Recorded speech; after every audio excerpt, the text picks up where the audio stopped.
America के विदेश मंत्री मार्को रूबियो आज भारत दौरे पर है और इस यात्रा पर पूरी दुनिया की नजरें हैं। ये दौरा ऐसे समय में हो रहा है जब भारत और अमेरिका के रिश्तों में पिछले कुछ महीनों से उतार चढ़ाव देखने को मिल रहे हैं, लेकिन अब दोनों देश एक बार फिर रणनीतिक साझेदारी को मजबूत करने की दिशा में आगे बढ़ते दिखाई दे रहे हैं। नमस्कार, आप देख रहे हैं न्यूज 18 का डिजिटल प्लेटफॉर्म और मैं हूं आपके साथ जागृति खंतवाल। तो देखिए, मार्को रूबियो आज यानी कि शनिवार 23 मई 2026 को कोलकाता पहुंच चुके हैं और भारत की ये उनकी पहली आधिकारिक यात्रा है। कोलकाता से वो शाम को नई दिल्ली जाएंगे और इसके बाद उनकी प्रधानमंत्री नरेंद्र मोदी से मुलाकात तय है।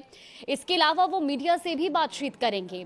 भारत में अमेरिका के विशेष दूत सर्जियो गोर्ग ने सोशल मीडिया प्लेटफॉर्म एक्स पर जानकारी देते हुए कहा कि रूबियो और प्रधानमंत्री मोदी के बीच व्यापार, टेक्नोलॉजी, रक्षा और क्वाड जैसे अहम मुद्दों पर चर्चा होगी और ऐसे में माना यह भी जा रहा है कि बैठक आने वाले समय में भारत अमेरिका संबंधों की दिशा तय कर सकती है।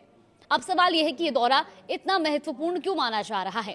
दरअसल पिछले साल से दोनों देश के रिश्तों में कुछ तनाव देखने को मिला था और अमेरिका द्वारा भारत पर लगाए गए टैरिफ और अमेरिकी राष्ट्रपति डोनाल्ड ट्रंप के भारत पाकिस्तान सैन्य तनाव को लेकर दिए गए बयानों ने भी नई दिल्ली और वॉशिंगटन के बीच असहजता पैदा कर दी थी। ट्रंप ने कई बार यह भी दावा किया कि अमेरिका ने भारत और पाकिस्तान के बीच तनाव कम कराने में भूमिका निभाई थी, लेकिन भारत ने इन सभी दावों को पूरी तरह से खारिज कर दिया था। यही नहीं, अमेरिका की नई इमिग्रेशन पॉलिसी और H-1B वीजा शुल्क बढ़ाने के फैसले से भी दोनों देशों के रिश्तों में खटास आई। हालांकि पिछले कुछ महीनों में दोनों पक्षों ने संबंध सुधारने की कोशिश तेज की और इसी कड़ी में प्रधानमंत्री नरेंद्र मोदी और डोनाल्ड ट्रंप ने 14 अप्रैल को भी उनके बीच में लगभग 40 मिनट तक फोन पर बातचीत हुई थी और इस बातचीत के बाद प्रधानमंत्री नरेंद्र मोदी ने कहा था कि दोनों नेताओं ने द्विपक्षीय संबंधों में हुई प्रगति की समीक्षा की और रणनीतिक साझेदारी को मजबूत करने पर भी सहमति जताई। अब बात करते हैं मार्को रूबियो के कार्यक्रम की। देखिए, कोलकाता में एक कार्यक्रम में वो शामिल होने के बाद नई दिल्ली के लिए रवाना होंगे और रविवार यानी कि कल उनकी भारतीय विदेश मंत्री एस जयशंकर के साथ द्विपक्षीय बातचीत भी होगी। इस बातचीत में ऊर्जा, व्यापार, निवेश, महत्वपूर्ण प्रौद्योगिकी और लोगों के बीच संपर्क मजबूत करने जैसे मुद्दों पर चर्चा होने की उम्मीद है। इसके अलावा पश्चिम एशिया संकट और उसके आर्थिक प्रभाव, खासकर ऊर्जा आपूर्ति से जुड़े मुद्दे भी एजेंडे में रह सकते हैं। रूबियो अमेरिकी दूतावास द्वारा आयोजित स्वतंत्रता दिवस समारोह में भी शामिल होंगे और इसके बाद सोमवार को वो आगरा और जयपुर जाएंगे और मंगलवार को क्वाड देशों के विदेश मंत्रियों की बैठक के लिए फिर दिल्ली लौटेंगे।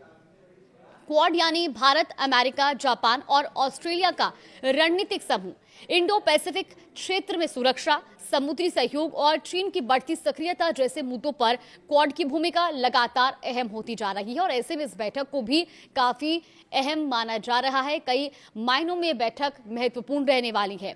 भारत यात्रा से पहले दरअसल मार्को रूबियो ने कहा था कि भारत अमेरिका का एक महत्वपूर्ण सहयोगी और साझेदार है और उन्होंने ये भी कहा कि दोनों देशों के बीच कई मुद्दों पर मिलकर काम हो रहा है और यही वजह है कि ये यात्रा अहम है। गौर करने वाली बात यह भी है कि रूबियो का ये दौरा विदेश सचिव विक्रम मिस्री की वॉशिंगटन यात्रा के लगभग 5 हफ्ते बाद हो रहा है और इससे ये साफ संकेत मिलता है कि दोनों देश लगातार संवाद बनाए रखने और मतभेदों को कम करने की कोशिश कर रहे हैं। अब देखने वाली बात यह होगी कि प्रधानमंत्री मोदी और मार्को रूबियो की मुलाकात से व्यापार समझौते, रक्षा सहयोग, टेक्नोलॉजी पार्टनरशिप और क्वाड जैसे मुद्दों पर आखिर क्या कुछ बातचीत होती है, क्या कुछ निष्कर्ष निकलकर सामने आता है। फिलहाल अमेरिकी विदेश मंत्री मार्को रूबियो की भारत यात्रा को आप किस तरह से देखते हैं, हमें कमेंट में अपनी राय जरूर साझा करें।